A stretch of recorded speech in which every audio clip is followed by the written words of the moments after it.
To today's Sound for Video session.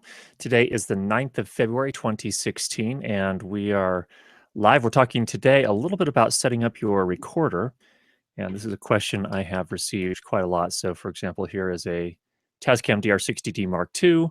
We're actually going to look at the user manual. We're going to use as a reference the user manual for the Tascam DR70D. I've had a lot of questions about that, and the question typically is, how do I set up my recorder? Or sometimes, which settings should I use? We'll come back to that in just a second. We did have one question that came in from Mark, and let me just pull that up here really quickly.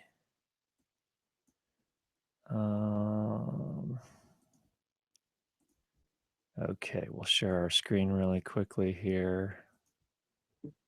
Sharing the screen. Okay. And back over here. Mark asks, quick off-topic question. I'm frustrated with, quote, cheap LED lights. I've wasted enough money.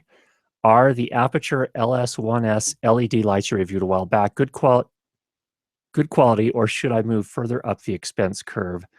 Thanks, Mark. Mark, that is a very good question.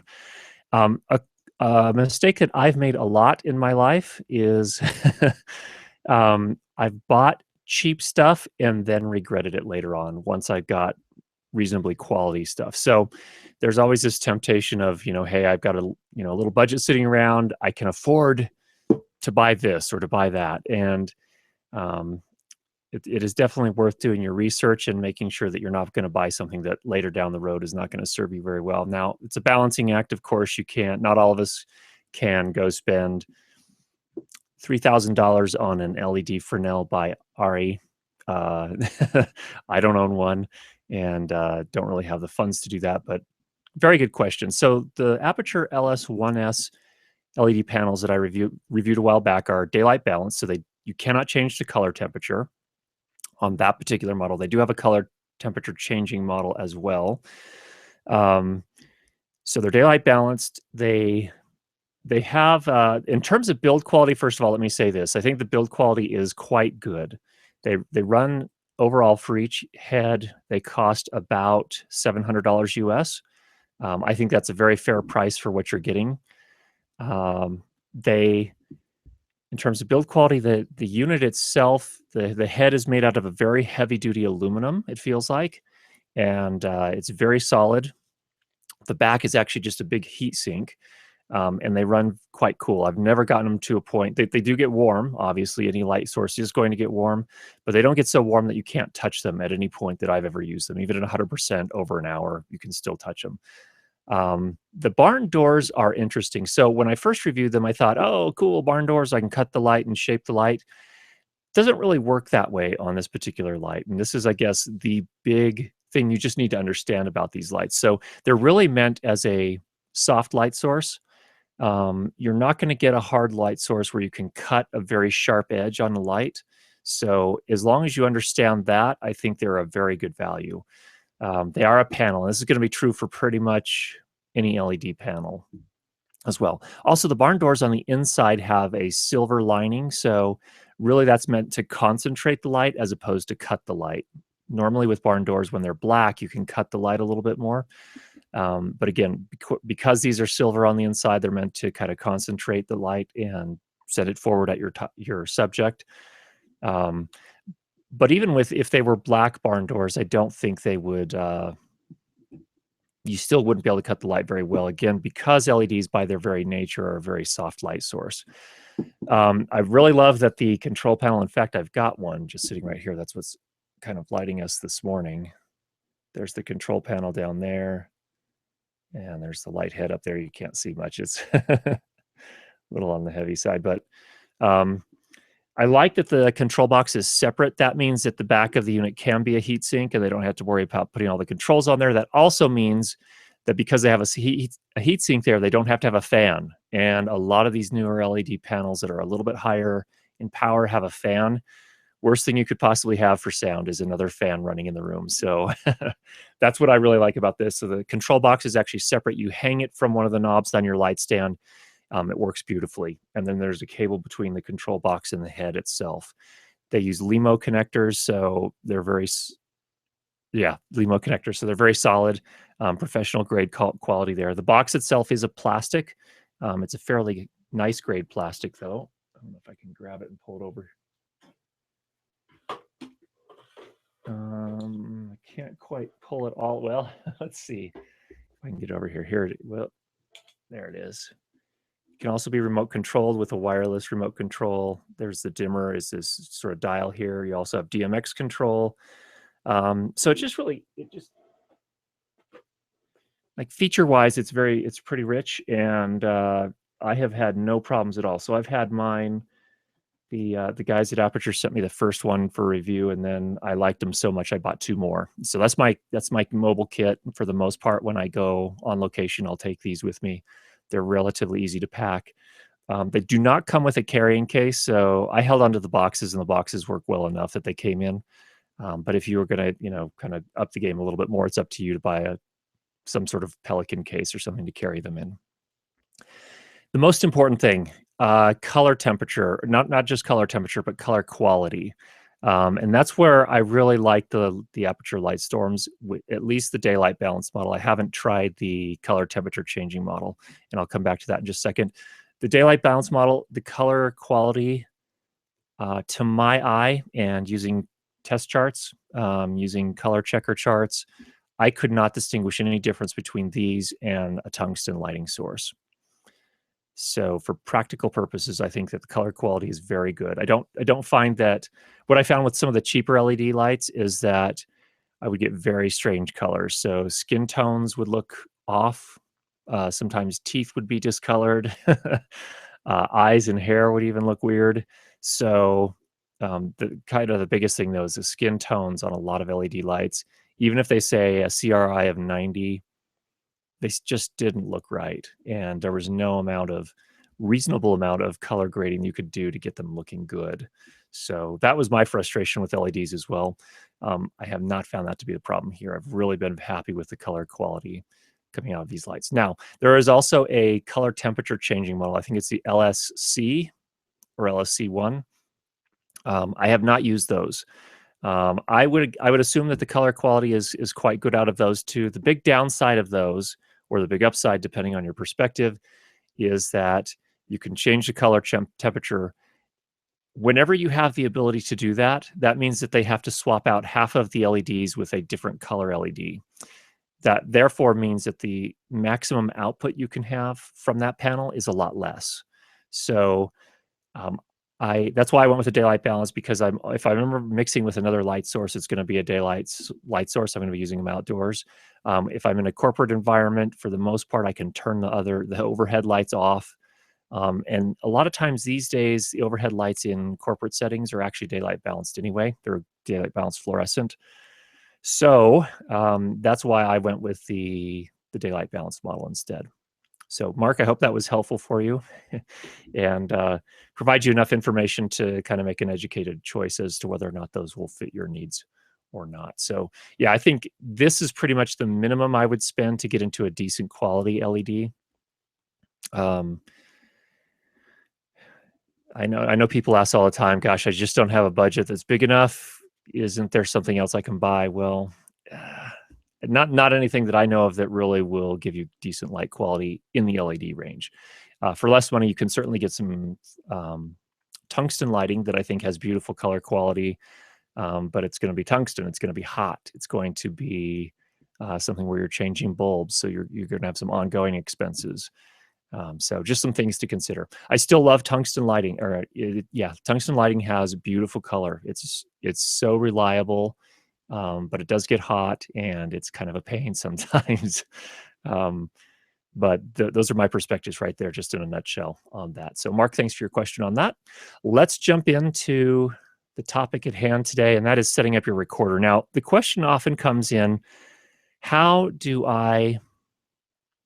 I set up my recorder? What settings do I use? And let me talk about that question first. The question is a little bit problematic, and I know what one's intention is when they ask that question. The question is, hey, gosh, I'm so confused, and I'm new at this, and I don't know what I need to do. So where do I start? And that's a worthy question. I totally understand why people would ask that. But here's the thing to keep in mind. And here's where I try to teach the principles as opposed to the exact settings to use. The the reason there are settings on recorders and on any device, on cameras, whatever it is because in every situation you're going to need to use different settings. So if I tell you what settings to start with, that doesn't necessarily help you because I'm using a different microphone probably. I'm using maybe a different recorder. I'm in a different room. I'm recording someone whose voice is quieter or louder. So there are just so many other things that you need to take into account. And that's why it's important that there are settings that you can adjust things to adapt to the particular situation that you're in. So that being said, you do need a place to start, and let's talk about that in a little bit more detail. A lot of people have this recorder here, so we can't talk about every single recorder, but I think the Tascam DR70D is a fine recorder to use as an example, and I have had a lot of questions about that, and particularly people have said, hey, yeah, I know in the course you talked about setting up your Tascam DR60D Mark II. Could you do the same thing with a Tascam DR70D? Well, the answer is it's actually virtually the same. But let's just do that. Let's run through that again here. In this particular case, again, we'll use the DR70D. All right. I don't have one on hand, and it's really tricky with a webcam to actually show it to you. So we're just going to use the menu, and I'll walk you through the settings here. Let's see here. Just kind of on the physical unit, obviously, you're going to plug in your microphone. So on the side panel, you have the XLR inputs. Normally, I would start, if I've got two microphones, I'd use inputs 1 and 2, generally. You can use 3 and 4. It doesn't really matter. But just for the sake of simplicity, I'd use 1 and 2. Now, as we come down here to, let's see, page 12, it looks like, they do show you the menu structure. So the menu is sort of broken down into these different sections here. You have basic, monitor, input, record, slate, mic, browse, others. And then the others is kind of this things like system. This is where you would, I believe on this one, yeah, almost positive on this one. This is like, for example, where you'd format the SD card. You tell it the type of batteries that it's using so it can accurately predict how much more battery life you have. That's actually an important one. I don't know how many people realize that. You can tell it how to save the files in terms of naming them.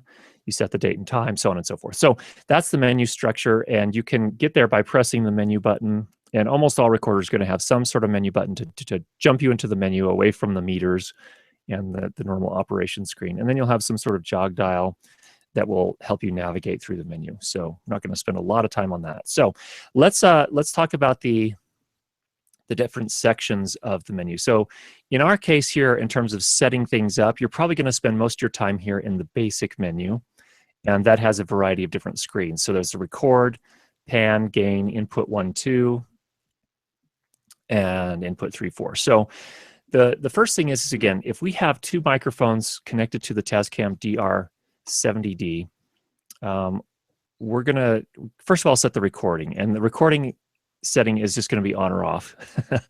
Obviously, we're going to turn that on. And the way that works is it actually has a separate page. So under Basic, it has a separate page for each channel.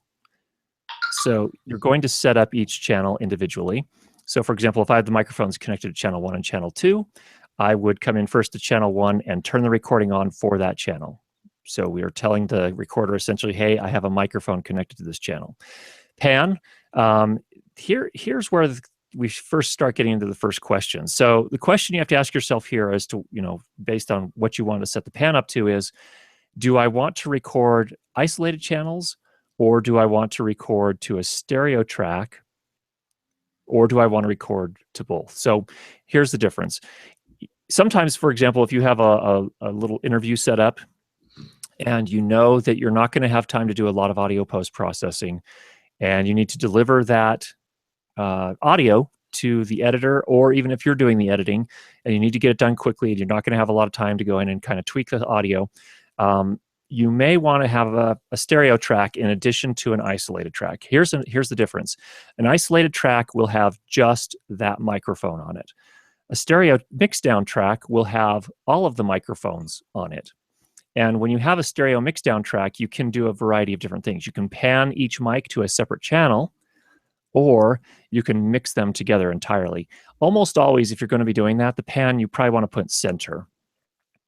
So you want that microphone to sound on both the left and the right channel, so it can be heard on both the left and right channels. So that's what the pan setting is. The gain setting, and we talked about this in our setting up the gain on your recorder session a few weeks ago. So if you have any questions about that, you'll probably want to go back and watch that session in more detail. We're not going to have time to cover it in great detail here, but gain, you're typically going to want, for most condenser microphones on the Tascam recorders, in my experience, and actually on most recorders, I find, you're probably going to want to set the gain to mid as a starting point, and then you'll use the trim knob on the front of the recorder to fine tune it.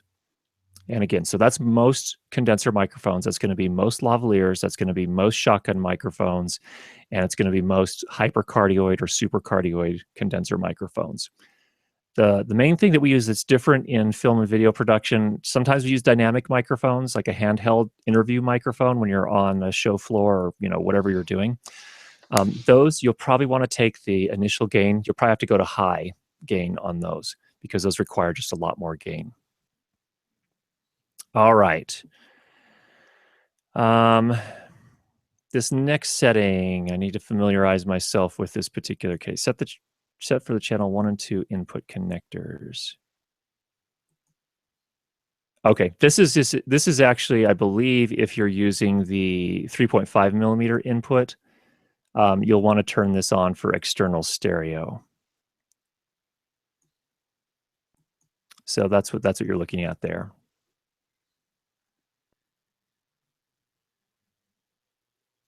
I'm just reading through here to make sure I've got that right. Okay, yeah, I think that's right. All right, so there's the first thing here. Now, they talk here also about adjusting the input level. As I mentioned here, again, you're probably generally going to want to start with mid for a condenser microphone. If you've got someone with a really loud voice, maybe you'll drop it to low. That's pretty rare. In most of my experience, almost everyone's going to need, with a microphone placed, again, 40 to 60 centimeters from the mouth of the person talking. Typically, gain, you'll want to set that to mid with most condenser mics. If you've got a mic that's especially sensitive, you might need to drop it to low. But again, go watch the gain staging help session from a few weeks back, and you'll get the details on that. You can actually take this one up to high plus, and I have very rarely done that on the Tascam recorders. Even with dynamic microphones, usually I can get away with a high setting. The thing to know is that as you change this gain setting, the higher you go, the more potential self noise you'll get in the recording. The Tascam recorders are pretty clean, so it's not something to really worry about, but I typically wouldn't go higher than high if you don't have to, but high plus is there if you need it in a pinch. All right. So that's really all there is to setting up that part of things. There also is a limiter and a low-cut filter on most of these recorders, both the Tascams and the Zooms, all through their entire range, with the exception of perhaps on the Tascam side, the HS-P82, which is their really kind of high-end. Let's see if I can find that here. It's not the handheld recorders.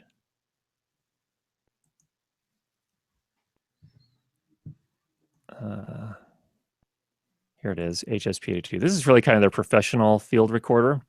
And there are professionals using these that really like them. These, and I don't know for certain, but these may be the only ones that actually have analog limiters.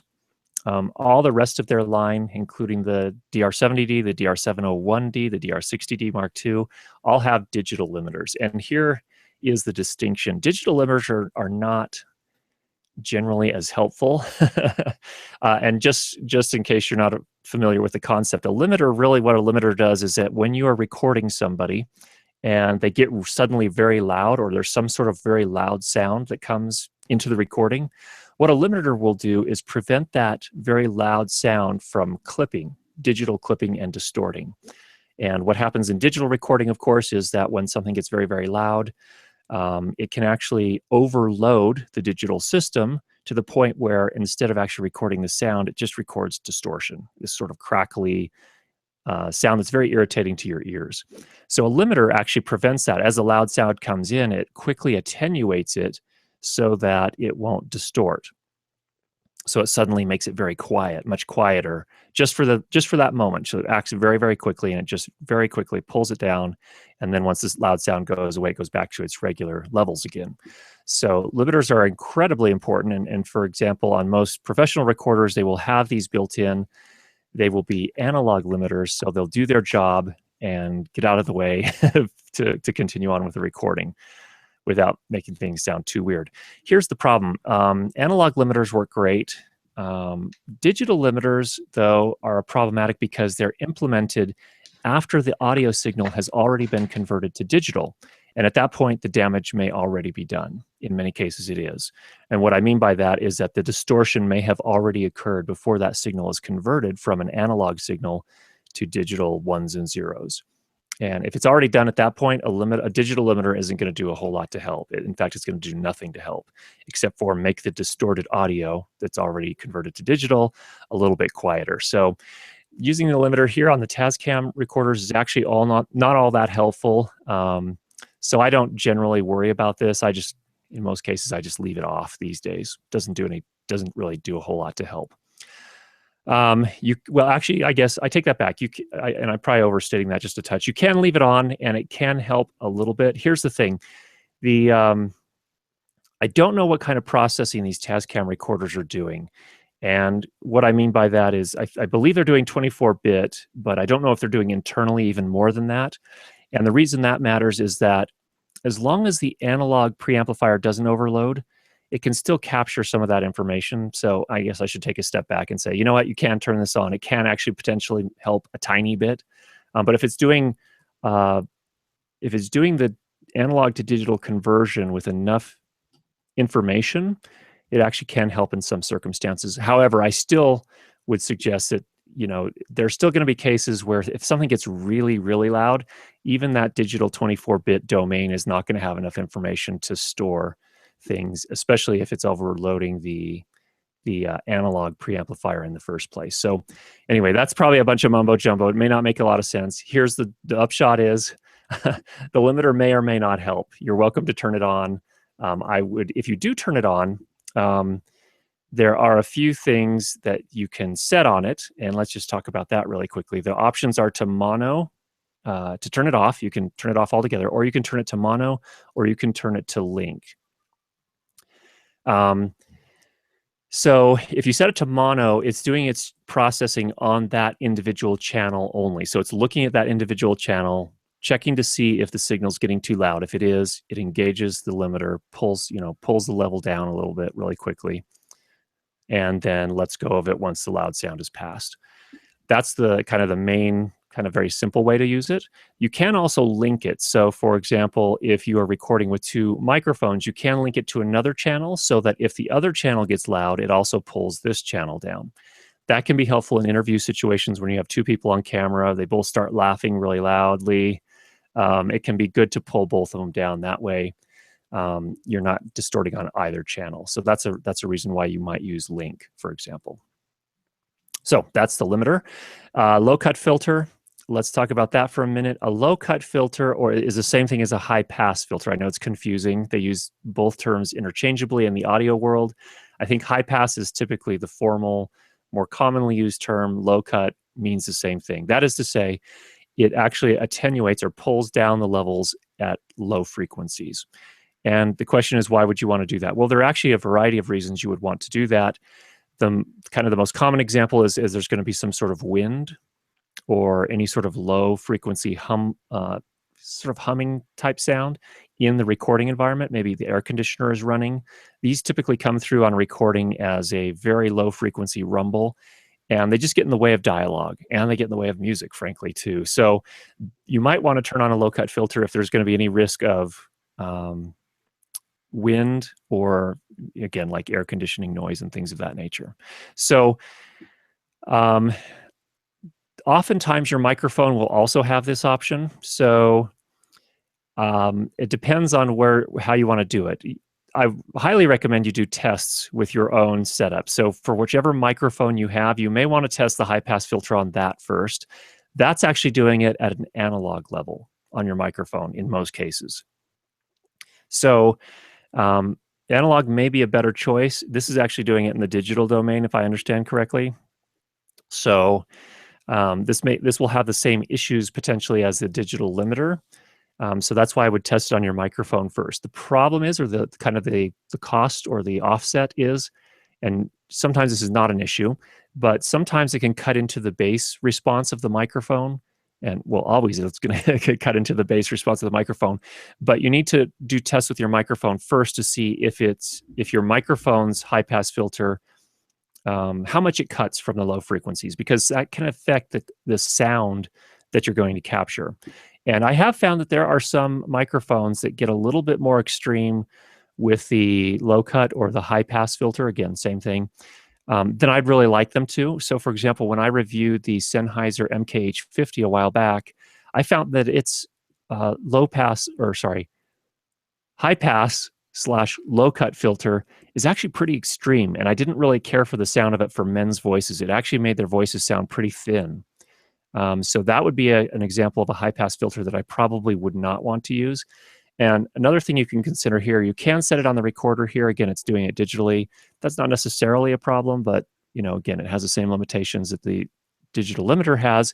But also keep in mind, you can also do this in post-processing. So this could save you the time of doing that in post-processing. But again, I would do some testing with it here. The nice thing is if you do engage the low cut filter, you can choose the frequency at which it starts to cut. So you can go as low as 40 hertz up to as high as 220 hertz. If you're going to do it on the recorder, I would probably recommend you do somewhere in the 40 or 80 hertz range.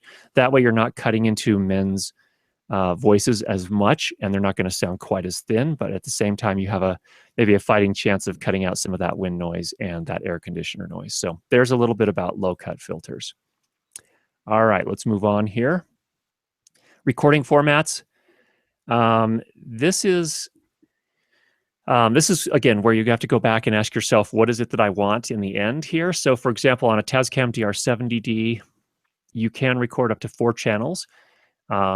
So what you can choose to have it output is mono channels, a separate file in essence for each individual channel on the recorder.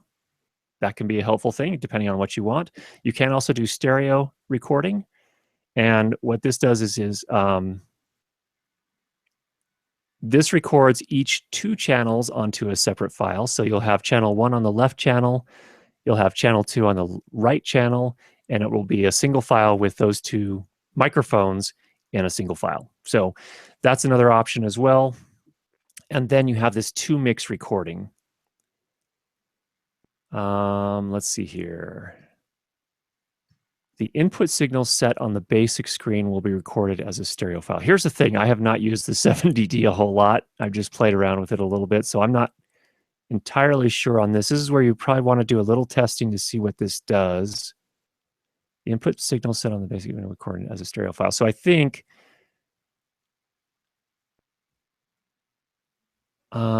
this is where you have to test and see if it's taking channels 1 and 2 and putting them on the left, and channels 3 and 4 and putting them on the right, or actually creating a 4-channel file.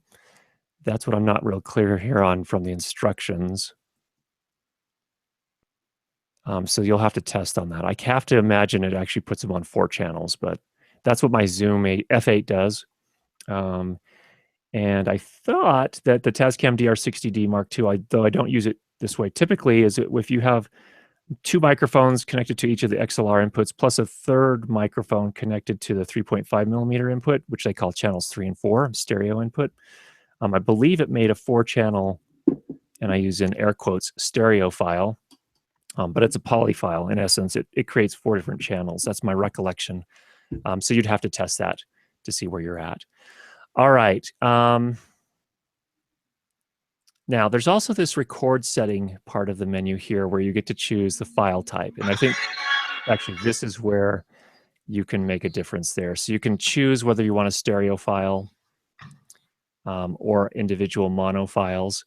And you also get to choose the format. Again, for most of my recording, I'm almost always on WAV 24-bit with a sample rate set to 48 kilohertz. That's kind of just a standard for film and video. You can go lower if you want to go 16-bit. There, by all means, do that. The difference is, and there's plenty of debate out there if you go look on the internet, 16-bit doesn't give you as much resolution. Does it sound different? I don't know that it sounds a whole lot different necessarily coming straight out of the recorder, but then you have, if you go 24-bit, you have more information to work with if you are going to do some post-processing. I also wonder, I don't know for certain, but I think if you go 24-bit, you may also get a little bit more, you're a little tiny bit less likely to clip and distort. But again, that depends on how Tascam implemented their whole recording chain within the recorder. So some things to consider. 48 kilohertz I go just because that's a standard for, it was set as a standard for DVD. It's sort of the standard for video in general. So there's just a quick overview of setting up your recorder. Now, again, the idea here is it's mainly about understanding what those settings do, as opposed to just me giving you the settings to use. So something to consider. And I hope those were helpful. If you have any questions, certainly leave those down below. And we have somebody who joined us here. Sorry, I didn't realize until just now. Remind me, you say your name, is it Ekade? Yep, okay, we got it. Do you have any questions for us today before we sign off? I don't know if you are listening to me. The audio is okay? Yep, we can hear, yep. Can you hear me? Okay. No, I'm just watching you because I have been a couple of weeks trying to follow you, and I can this time. Okay. So I just watching. I just view your video about 70D a couple of months ago, if I'm not wrong. And yeah. Good. Just watching you. All right, good deal. Well, thanks for joining up today. I'd like to thank everyone else who joined the session here today. Again, let me know if you've got any questions. For those enrolled in the course, of course, you can email me at any time if there's anything you need from me or any sort of requests or questions. Thanks again, everybody, and we'll talk to you again next week. Take care. See you later. Bye.